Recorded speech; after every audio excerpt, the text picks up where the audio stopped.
नमस्कार दोस्तों। अभी तक हम लोग इलेक्ट्रोस्टैटिक्स में चैप्टर 1 जो पढ़ रहे थे, उस चैप्टर 1 के एक ही टॉपिक को आपके बीच डिस्कस किया था। वो था आवेश। पिछले क्लास में जो आवेश को मैंने आपके साथ डिस्कस करके खत्म किया, और आज हम चैप्टर 1 के ही एक नए टॉपिक के बारे में पढ़ेंगे। नए टॉपिक को क्या करेंगे तो जानेंगे, जो है आपका कूलम्ब्स लॉ। ठीक है दोस्तों, ये कूलम्ब्स लॉ क्या कहता है, कूलम्ब्स लॉ क्यों इंट्रोड्यूस हुआ। तो पिछले क्लास में, यानी पहले जो हम लोग क्लास पूर्व में पढ़ चुके हैं, उस क्लास में आपको बताया गया था कि अगर पॉइंट चार्ज हैं और वो सिमिलर नेचर के हैं तो एक दूसरे को रिपेल करते हैं, चाहे वो दोनों प्लस हो या दोनों चाहे क्या हो माइनस हो, वो एक दूसरे को क्या करते हैं तो रिपेल करते हैं। जबकि वही जब पॉइंट चार्ज हो, अगर डिसिमिलर नेचर का हो, यानी एक प्लस और दूसरा क्या हो माइनस हो, तो इनके बीच क्या होता है तो अट्रैक्शन देखने को मिलता है, यानी आकर्षण देखने को मिलता है। यानी दो चार्जेस जो होंगे सिमिलर नेचर के, पॉइंट चार्ज जो होंगे, पॉइंट चार्ज स्पेशली आपको मैं बोल रहा हूं, ठीक है। तो सिमिलर नेचर के चार्ज एक दूसरे को हमेशा क्या करते हैं तो रिपेल करते हैं, हमेशा एक दूसरे को विकर्षित करते हैं। जबकि डिसिमिलर नेचर के जो चार्ज है वो एक दूसरे को सदैव क्या करते हैं तो अट्रैक्ट करते हैं, यानी आकर्षित करते हैं।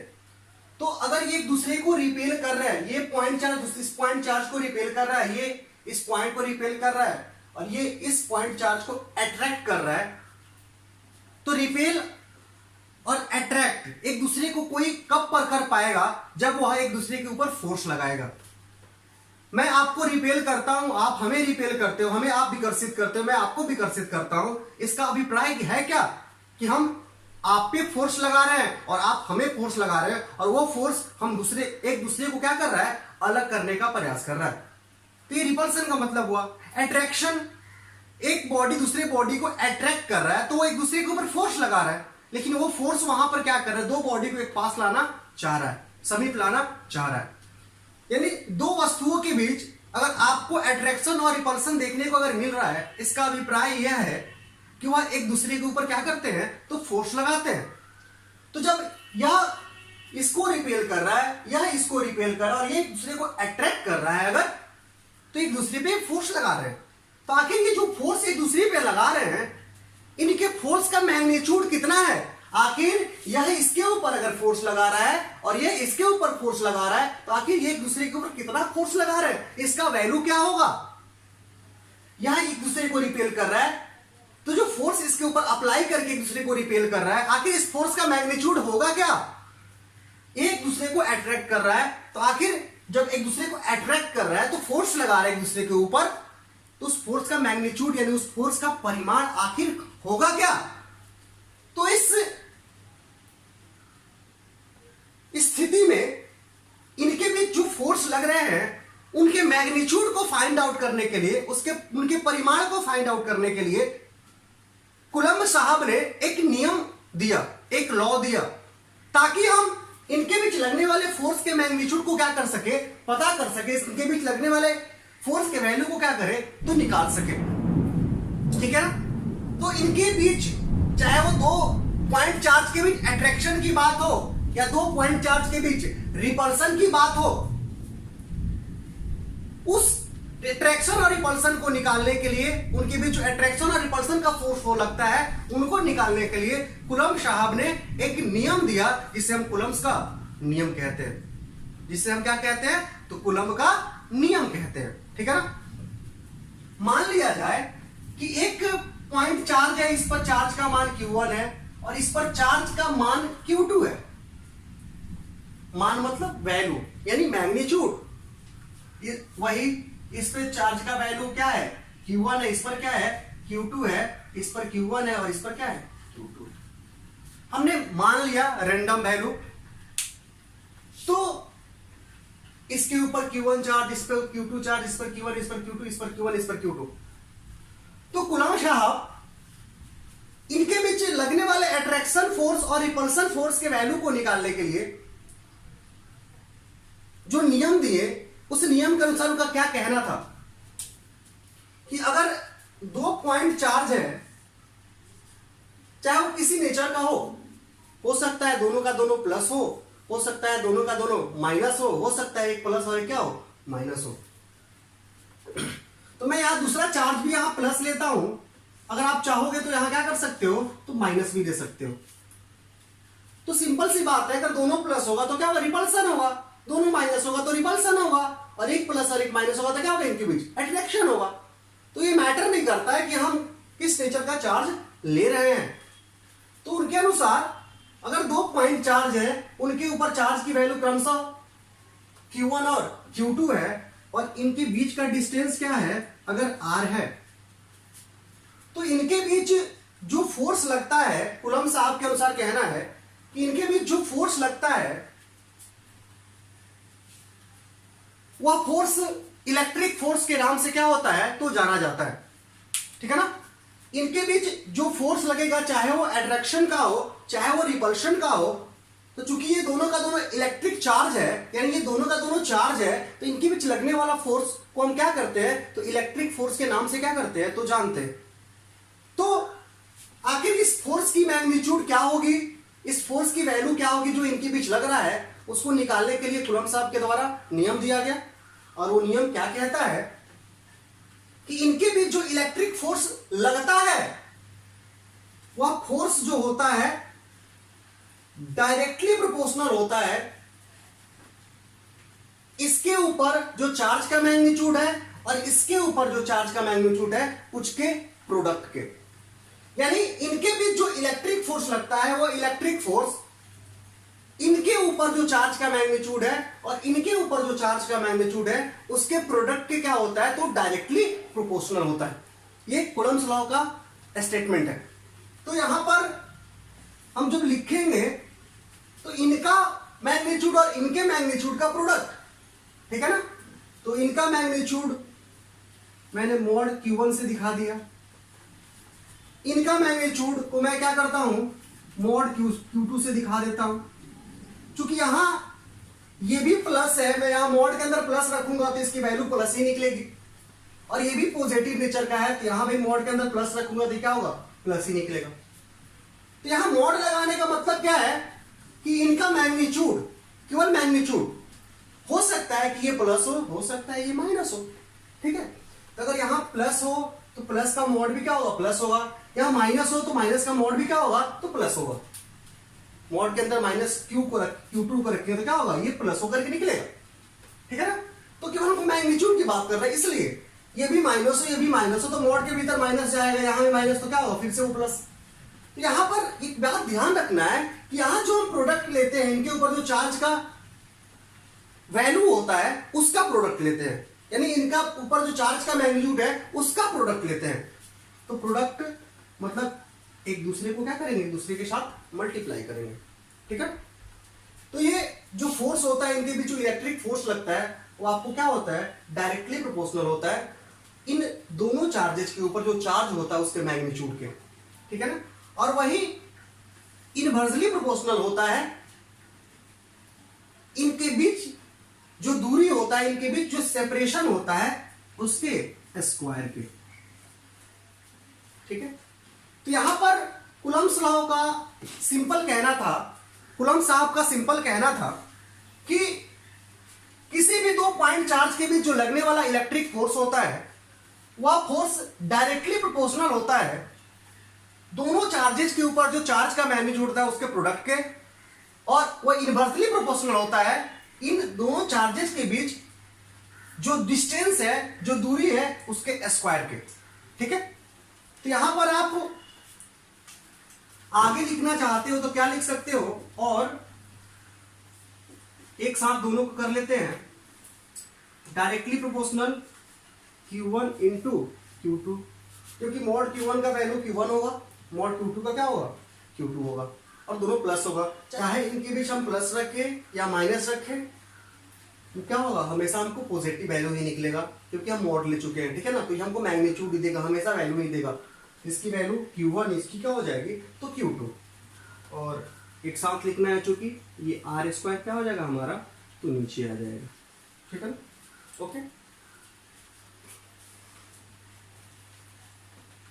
अब यहां पर अगर हम लोग ये जो प्रोपोर्शनलिटी का साइन है इसको हटाते हैं, इसके जगह पर अगर हम क्या करते हैं इक्वल टू का साइन लाते हैं, तो आप सबको पता है कि जब प्रोपोर्शनलिटी का साइन हटाया जाता है तो उसके एवज में जब हम लोग क्या करते हैं इक्वल टू का साइन लाते हैं, बराबर का चिन्ह लाते हैं, तो क्या हो जाता है एक कांस्टेंट क्या होता है यहाँ पर पार्टिसिपेट करता है मल्टीप्लिकेशन में।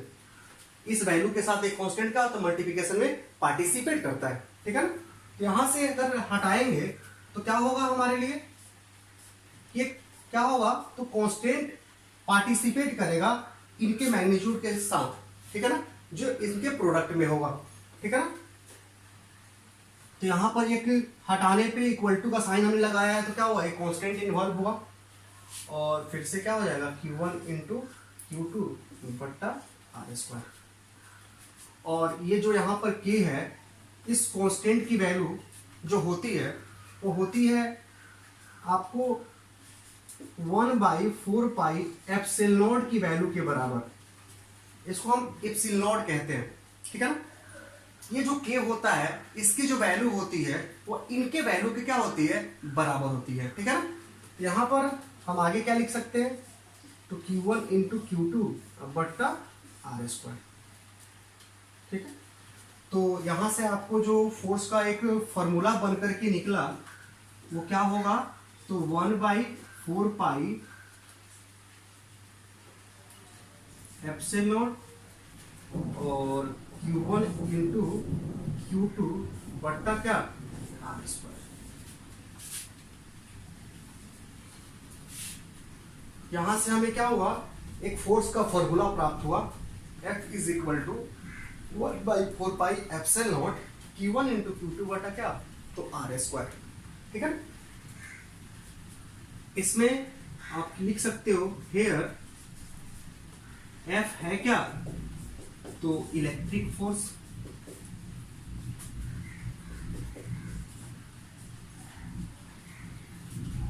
और ये 1/4 पाई एप्सिलॉन नॉट असल में क्या था, तो K था, तो K इज इक्वल टू क्या है, तो प्रोपोर्शनलिटी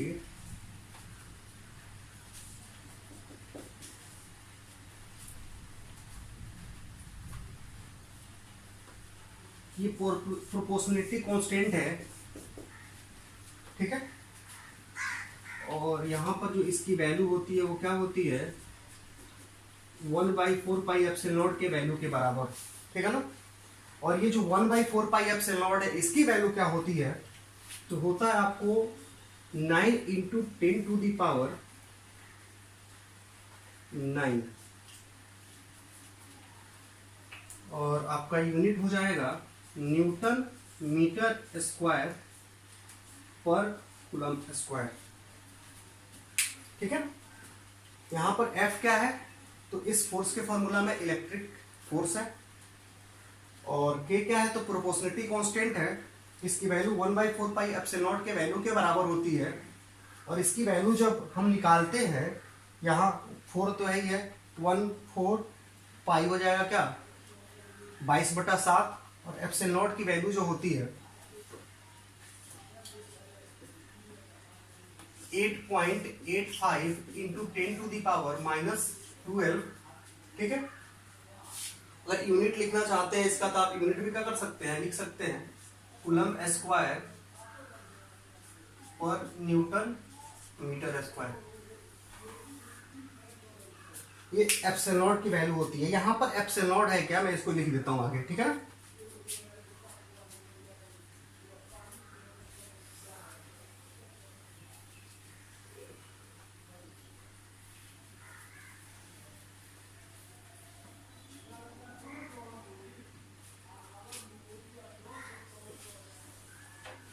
यहाँ पर ये जो है इसकी वैल्यू 1/4 पाई एप्सिलॉन नॉट के बराबर होती है, और ये इसकी टोटल वैल्यू जब है 1 तो है 4 है पाई का 22/7 एप्सिलॉन नॉट की वैल्यू जो है जब हम ये रखते हैं यहाँ पर और रख करके इसकी जब वैल्यू को निकालते हैं टोटली, इसका वैल्यू जो है इसके अप्रॉक्स में आता है।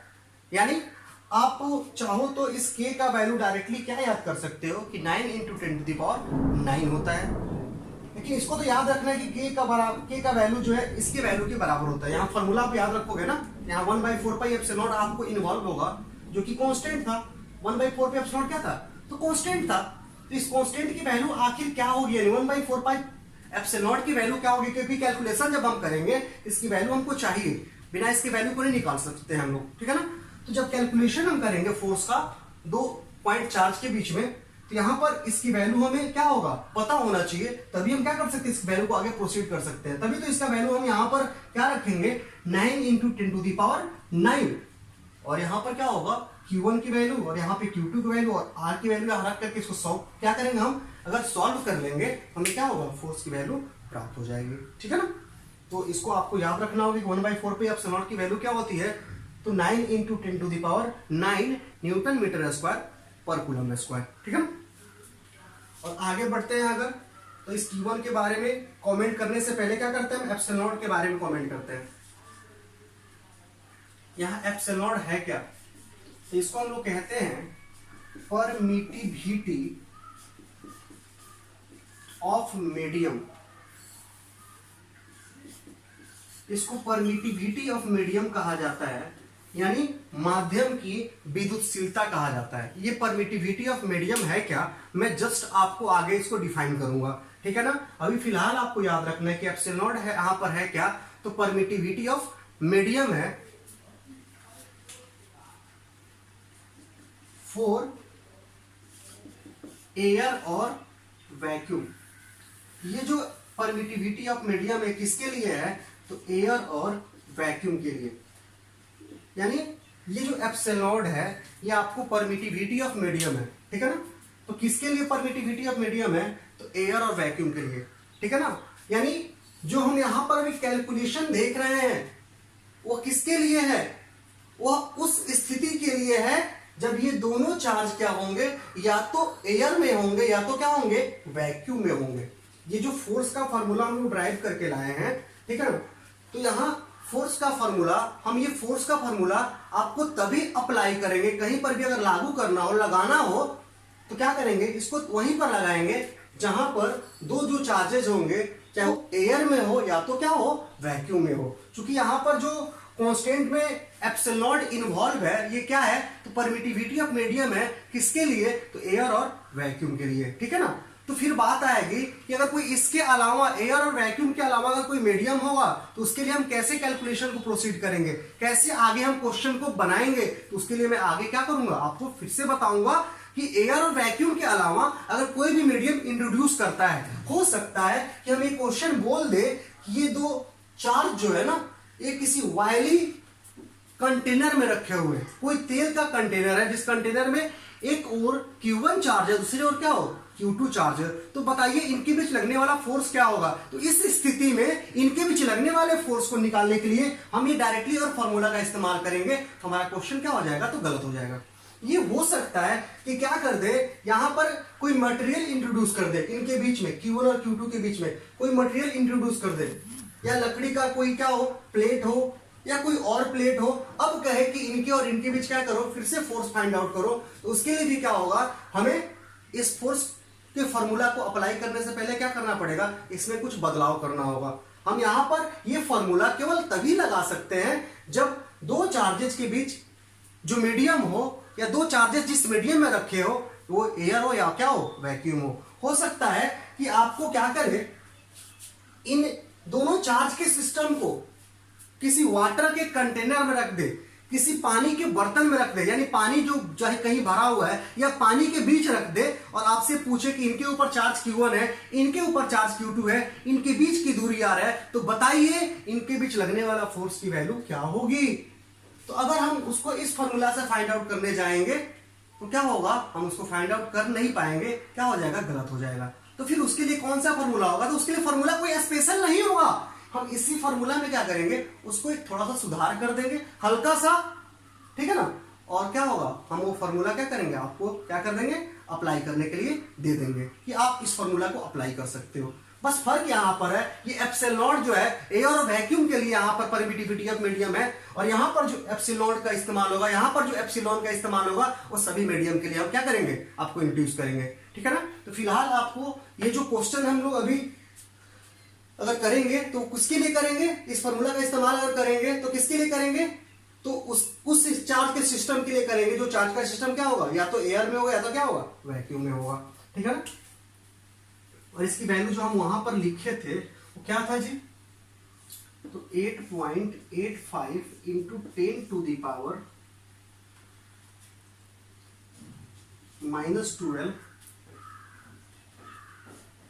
कूलम स्क्वायर और newton metre square, coulomb square पर न्यूटन मीटर स्क्वायर, ठीक है।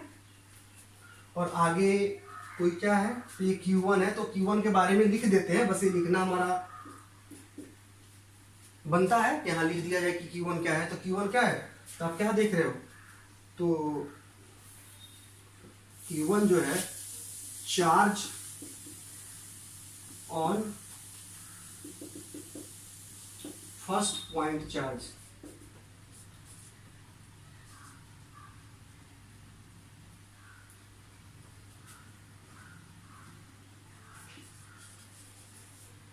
ये Q1 क्या है, तो पहले पॉइंट चार्ज का क्या है, चार्ज का वैल्यू है, ठीक है ना, यानी चार्ज है।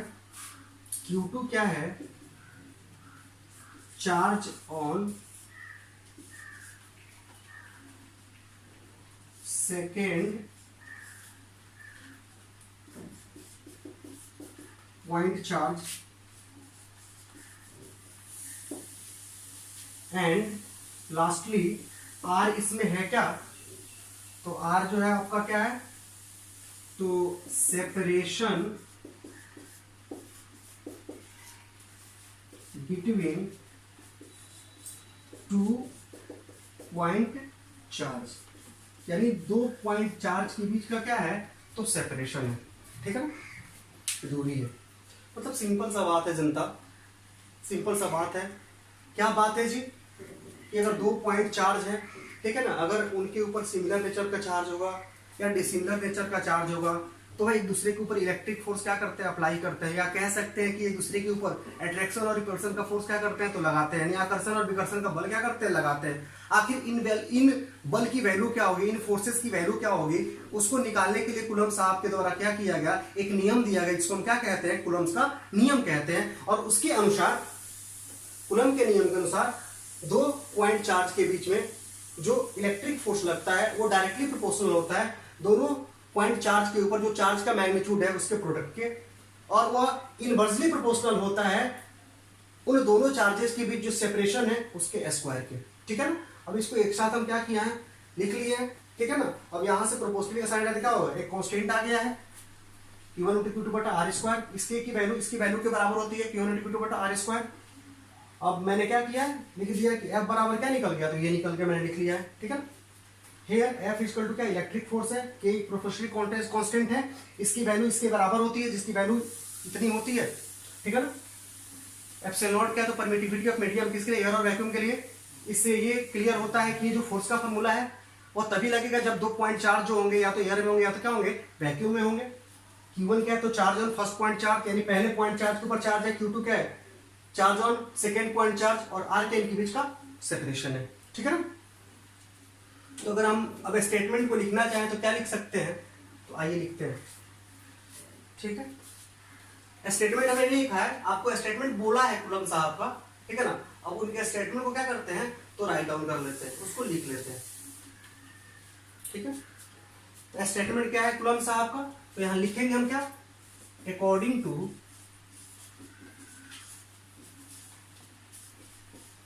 Coulomb's law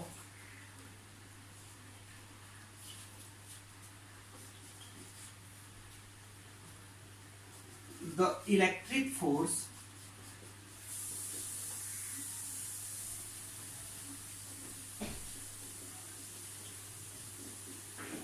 acting between 2 point charge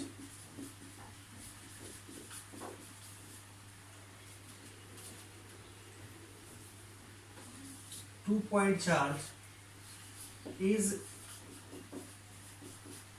directly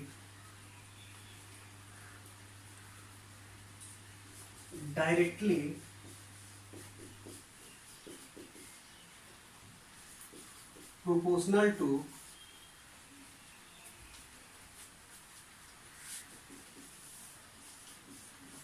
product of magnitude of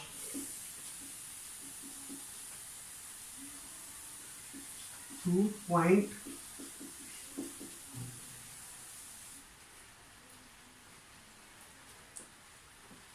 magnitude of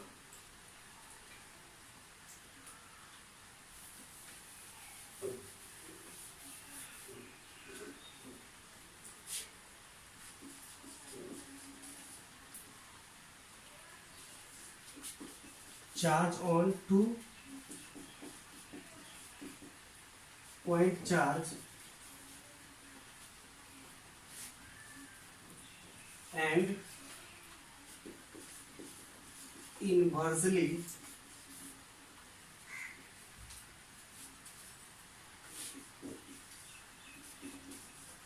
proportional to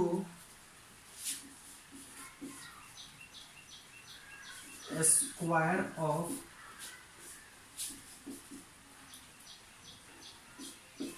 separation between them। यानी सिंपल सा बात है, क्या लिख दिया गया, अकॉर्डिंग टू कूलम्स लॉ, यानी कूलम्स के नियम के अनुसार द इलेक्ट्रिक फोर्स, ठीक है ना,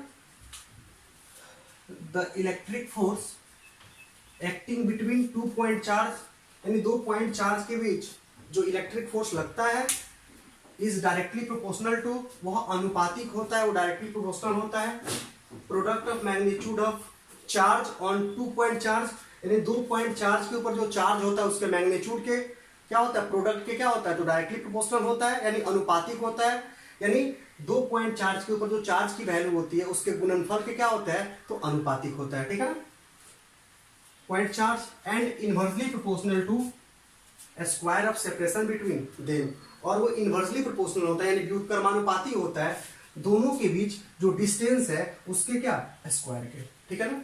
तो हिंदी में क्या कह सकते हैं कि कूलम के नियम के अनुसार दो बिंदु आवेशों के बीच में लगने वाला जो विद्युतीय बल होता है वह दोनों बिंदु आवेशों के ऊपर आवेश के मान के गुणनफल के अनुपातिक होता है तथा उन दोनों बिंदु आवेशों के बीच के दूरी के वर्ग क्या होता है, तो व्युत्क्रमानुपाती होता है। तो दोस्तों कूलम्स लॉ में आपको कोई प्रॉब्लम नहीं आया होगा, हमें उम्मीद करते हैं। अगर इसके बावजूद भी अगर कोई प्रॉब्लम आपको क्या होता है, रेज होता है, तो आप क्या करें, कमेंट बॉक्स में लिखें।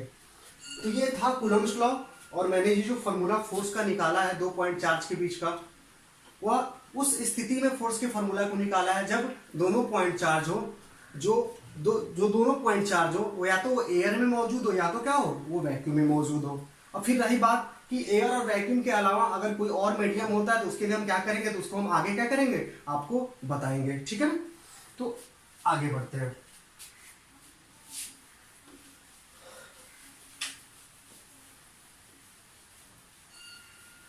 अब बात होगा सर ये यूनिट आप कैसे लिख दिए, हो सकता है किसी के मन में ये थोड़ा सा आ रहा हो सवाल कि चलिए मान लेते हैं कि इस 1/4 पाई एप्सिलॉन नॉट की वैल्यू 9 × 10⁹ के बराबर होती है। तो मानना भी नहीं है, इसमें क्या है 1/4 पाई का वैल्यू 22/7 रखेंगे, एप्सिलॉन नॉट की वैल्यू यहाँ जो रखी हुई है उसको हम अगर रख करके इसको जब सॉल्व करेंगे तो उसकी वैल्यू इसके बराबर आएगी। तो फिर बात होगा कि ये के का जो ये यूनिट वैल्यू के साथ आप जो यूनिट लगाए हो वो कैसे आप फाइंड आउट कर लियो, कैसे प्राप्त कर लियो, या एप्सिलॉन का जो यहाँ पर इसके वैल्यू के साथ जो यूनिट लगाए हो वो यूनिट आपको कैसे पता चला है। तो इसके लिए कोई बड़ी बात नहीं है, आइए इसको थोड़ा सा देख लेते हैं। मान लीजिए इस के का यूनिट हमें जानना था कि यूनिट होता क्या है। तो देखिए, तो कुछ नहीं करेंगे, पहले फोर्स के फॉर्मूला को लिखेंगे जिसमें के क्या है, शामिल है। तो F बराबर K into Q1 into Q2 बट्टा क्या, R², ठीक है। हमको किसका यूनिट चाहिए, K का। तो जिसका भी यूनिट चाहिए आप क्या करोगे, उसको एक और बाकी सबको क्या करो, दूसरी ओर आप भेज दो, ठीक है ना।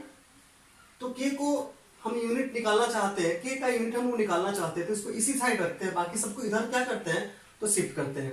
तो यहां से क्या हो जाएगा, तो K इधर शिफ्ट होगा तो क्या होगा, FR² और डिवाइडेड बाई ये क्या हो जाएगा, ये इसको शिफ्ट कर दिए, इसको शिफ्ट करेंगे तो ये डाउन आएगा, नीचे आएगा, तो क्या होगा Q1 इंटू Q2।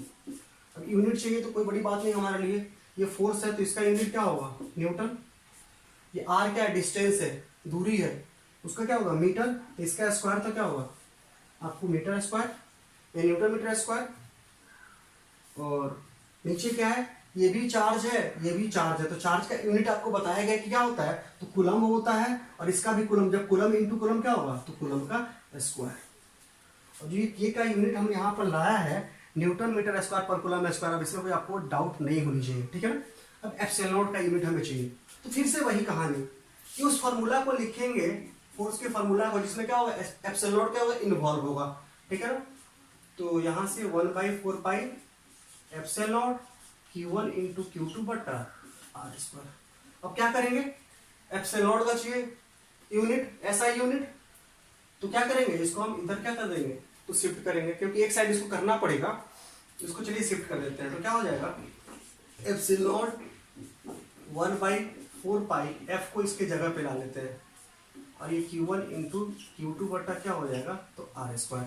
कुछ करना नहीं है। अब ये 1 एक नंबर है, नंबर का कोई मात्रक नहीं होता, कोई यूनिट नहीं होता है। यहाँ 4 पाई, 4 भी एक नंबर है और पाई भी क्या एक नंबर है, तो इसका यूनिट ये नहीं होगा कुछ, ठीक है ना, इनका यूनिट नहीं होगा।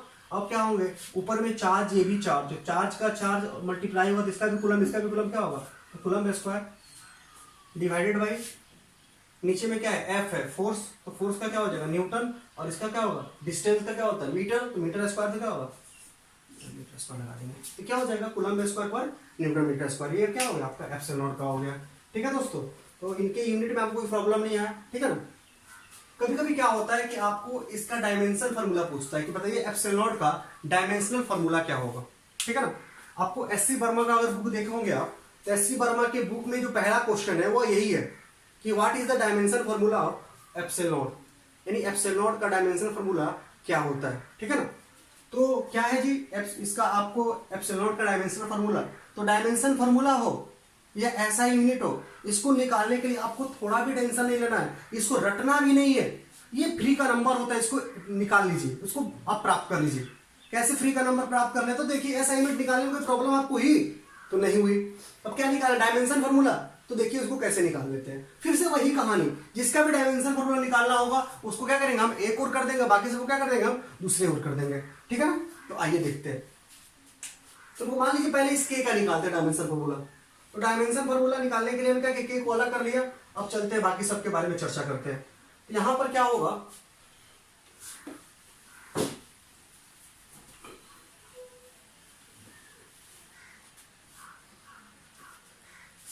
फोर्स, तो इसका डायमेंशन पूरा चाहिए, इन सबका डायमेंशन पूरा लिख लीजिए आप आराम से, और उसको देख लीजिए इधर उधर करके क्या निकल के आता है। तो ये फोर्स है, फोर्स का डायमेंशन पूरा क्या होता है, तो मेरे को तो मालूम है भाई क्या होता है mlt का पावर -2। तो कहोगे कि सर आपको कैसे पता है ये बात, mlt का पावर -2 होता है फोर्स का, तो कोई बड़ी बात नहीं है इसके लिए यार। आइए फोर्स को हम निकालते हैं। तो फोर्स का डायमेंशन फार्मूला क्या होगा, तो फोर्स का फार्मूला क्या होता है, तो मास इनटू एक्सेलरेशन, यानी द्रव्यमान गुणे त्वरण। तो m मास है, a एक्सेलरेशन है, और एक्सेलरेशन क्या होता है तो change in velocity by time, यानी टाइम के साथ वेलोसिटी के चेंज का रेशियो, ठीक है ना। ये m का m और वेलोसिटी किसे कहते हैं तो आपको पता होगा, तो displacement by time divided by time. ये वेलोसिटी डिस्प्लेसमेंट बाय टाइम, और ये टाइम का टाइम हमने कर दिया, ठीक है ना। अब आइए, आपको सबसे पहले क्लास में हमने आपको बताया था, ठीक है ना, कि मास का डायमेंशन फार्मूला जब हम लिखते हैं तो उसके लिए क्या हम इस्तेमाल करते हैं, तो कैपिटल M। डी क्या है यहां पर, तो डिस्प्लेसमेंट है, विस्थापन है, और विस्थापन किसे कहते हैं, दो पॉइंट के बीच का जो शॉर्टेस्ट डिस्टेंस होता है उसको डिस्प्लेसमेंट कहते हैं। दो बिंदुओं के बीच की सबसे कम दूरी होती है उसको क्या कहते हैं हम लोग, तो विस्थापन कहते हैं। यानी जो डिस्प्लेसमेंट का यूनिट होगा वही क्या होगा आपको डिस्टेंस का यूनिट होगा, यानी डिस्प्लेसमेंट यानी विस्थापन का यूनिट क्या होता है, ऐसा यूनिट तो मीटर होता है, और डिस्टेंस का भी क्या होता है तो मीटर होता है। तो दोनों एक ही है, ठीक है ना। यानी हम डिस्प्लेसमेंट को डिस्टेंस कह सकते हैं, तो उसके लिए क्या करेंगे हम डिस्टेंस लेके किसका इस्तेमाल करते हैं, तो एल का, क्योंकि डिस्टेंस है क्या तो लेंथ है। ये बात आपको पहले भी बता चुके हैं दोस्तों। डिस्प्लेसमेंट है क्या, तो दो पॉइंट के बीच का सबसे शॉर्टेस्ट डिस्टेंस, यानी दो बिंदुओं के बीच की सबसे कम दूरी क्या है, विस्थापन है। आज दूरी किसे कहते हैं, तो जिन रास्तों पर हम चलते हैं उसकी लंबाई क्या कहलाती है, दूरी कहलाती है। और लंबाई के लिए हम किसका इस्तेमाल करते हैं, तो एल का। और यहाँ टाइम डिवाइडेड बाई टाइम, तो क्या हो जाएगा, टाइम का स्क्वायर, तो नीचे में क्या होगा, टाइम का स्क्वायर। तो टाइम के लिए किसका इस्तेमाल होता है, तो टी का। पहले क्लास में अगर आप किए होंगे तो उसको आपको मैंने बताया है, ठीक है ना। तो यहाँ पर टी का बाई टी क्या होगा, टी का स्क्वायर हो जाएगा। तो क्या होगा, यहाँ पर टी को के लिए, टाइम के लिए क्या होगा, तो कैपिटल टी का इस्तेमाल होता है। तो यहाँ टी स्क्वायर, यहाँ से क्या हो जाएगा एम एल, और इसको जब ऊपर ले जाएगा क्या होगा, टी का पावर -2, यानी एम एल टी का पावर -2। ये फोर्स का हो गया एम एल टी का पावर -2। दोस्तों अगर आज का क्लास में अगर कोई भी आपको दिक्कत हो रहा है, इसका मतलब है कि आप पीछे क्लास नहीं पढ़े हो, ठीक है ना। ऐसा नहीं है कि आज का क्लास मैंने कुछ ऐसा बड़ा बात आपको बता दिया है, छोटा सा पॉइंट्स मैंने डिस्कस किया आपके बीच में, वो कूलम्ब्स लॉ, और मैंने आपके सामने इसको रखा भी है। अगर इसके क्लास में आज जो आपको समझाया जा रहा है, आज के क्लास में आपको जो समझाया जा रहा है, इसमें अगर कोई आपको प्रॉब्लम हो रही है, इसका मतलब नहीं कि आज के क्लास में प्रॉब्लम है आपको, पीछे का क्लास जो आप नहीं पढ़ पाए हो उसमें प्रॉब्लम है। तो सबसे पहले दोस्तों आप पीछे का क्लास स्टडी करिए, पीछे का क्लास पढ़िए, और फिर आज का क्लास पढ़िए, तब आपको क्या होगा, आज का क्लास फुली का आवाज समझ में आएगा, ठीक है ना। तो फोर्स का कहां से आया, एम एल टी का पावर -2, तो मैंने आपको बताया। और ये कहां से आया, तो मैं पीछे इसको डिस्कस कर चुका हूं पहले के क्लास में। और यहाँ क्या है, अब आर डिस्टेंस है, सेपरेशन है, दूरी है, दूरी एक प्रकार का लंबाई है, तो लंबाई के लिए एल स्क्वायर, इसके लिए भी एल आर स्क्वायर है, तो क्या होगा एल का स्क्वायर तो हो जाएगा। तो अब यहाँ डिवाइडेड बाई चार्ज। अब चार्ज का डायमेंशन फॉर्मूला क्या होता है, तो याद कीजिए, पीछे जाइए, थोड़ा सा पास्ट में जाइए, और मैंने आपको चार्ज का डायमेंशन फॉर्मूला आपको बताया था। क्या होता है, तो आपको बताया था या तो IT होता है, या तो क्या होता है, तो AT होता है, ठीक है ना। आपको मैंने बताया था, क्योंकि मैंने बताया था कि जो Q होता है ना वो IT के बराबर होता है। इलेक्ट्रिक करंट में टाइम का क्या होता है, तो मल्टीप्लिकेशन होता है। इलेक्ट्रिक करंट का क्या होता है, डायमेंशन फॉर्मूला या तो I होता है या तो क्या होता है A होता है, और टाइम का क्या होता है, कैपिटल T होता है। तो AT भी कह सकते हैं, IT भी कह सकते हैं। हम AT को यहां पर शामिल कर लेते हैं, तो क्या होगा AT, इसका डायमेंशन होगा AT, ये भी तो चार्ज है, इसका भी डायमेंशन होगा क्या होगा, तो AT होगा, ठीक है।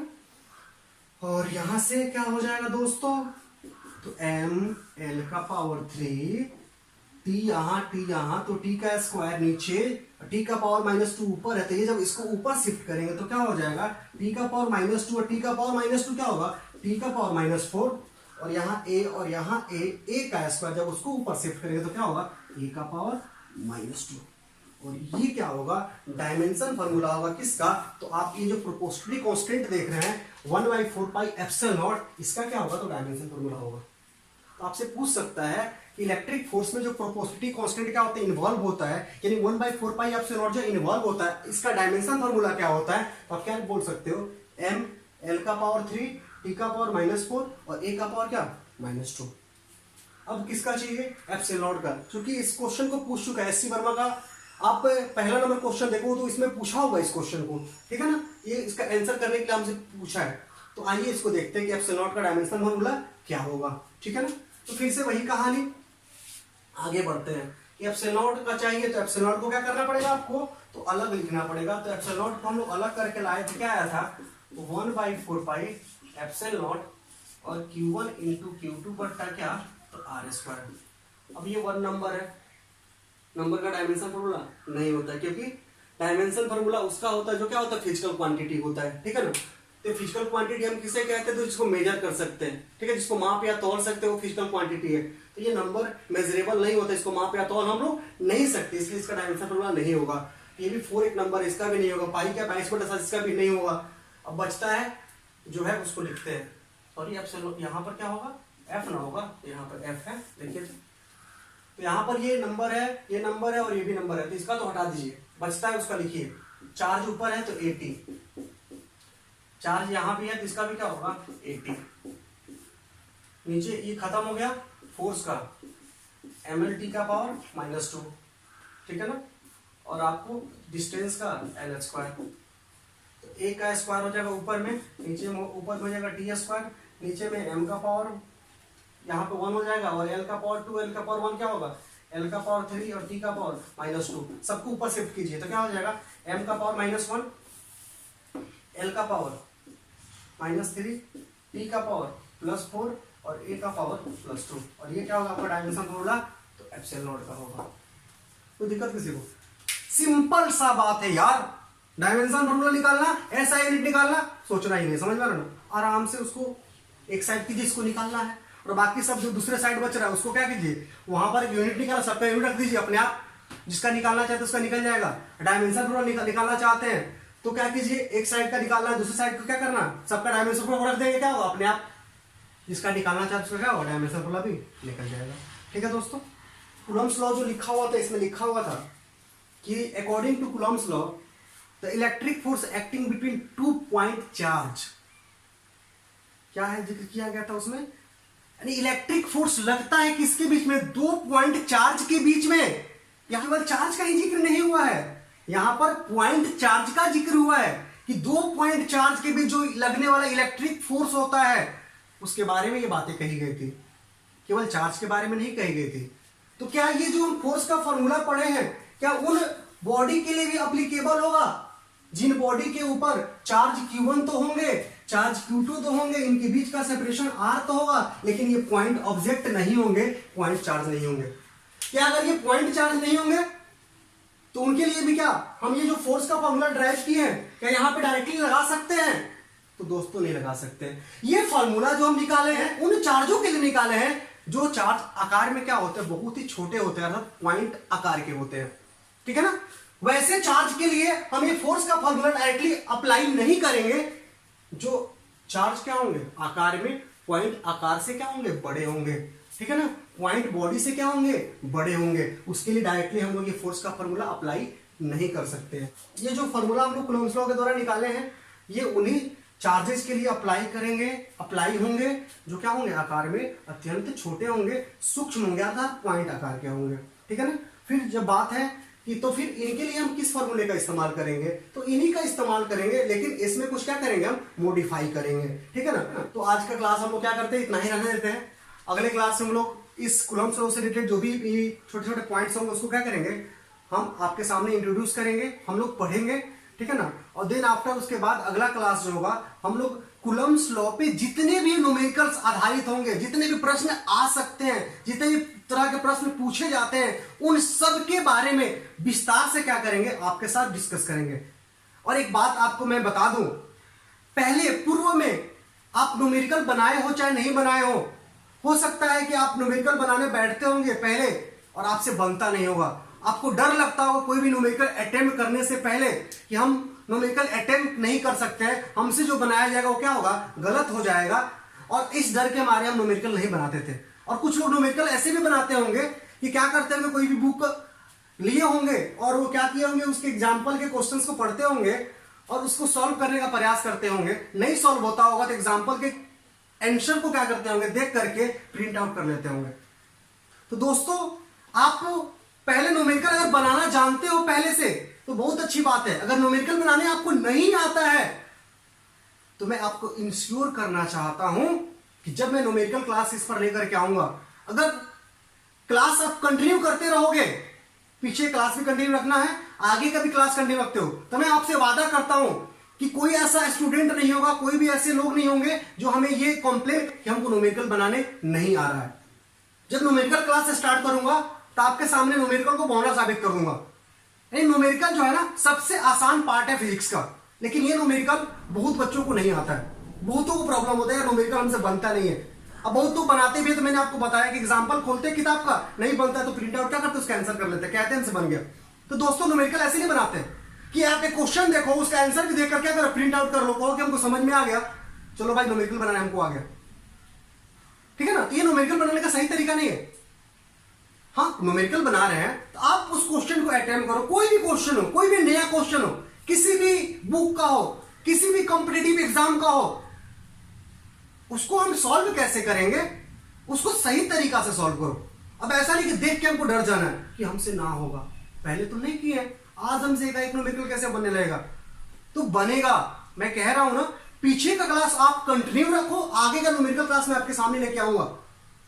एक से एक अच्छा से अच्छा क्वेश्चन आपके बीच लाके रखूंगा और उसको सॉल्व करने का तरीका आपको बताऊंगा। मैं आपको न्यूमेरिकल बनाने का तरीका बताऊंगा, ना कि रटने का तरीका बताऊंगा कि न्यूमेरिकल को देखो कैसे रट के बना लेते हैं, कैसे न्यूमेरिकल को याद करके रख के बना लेंगे।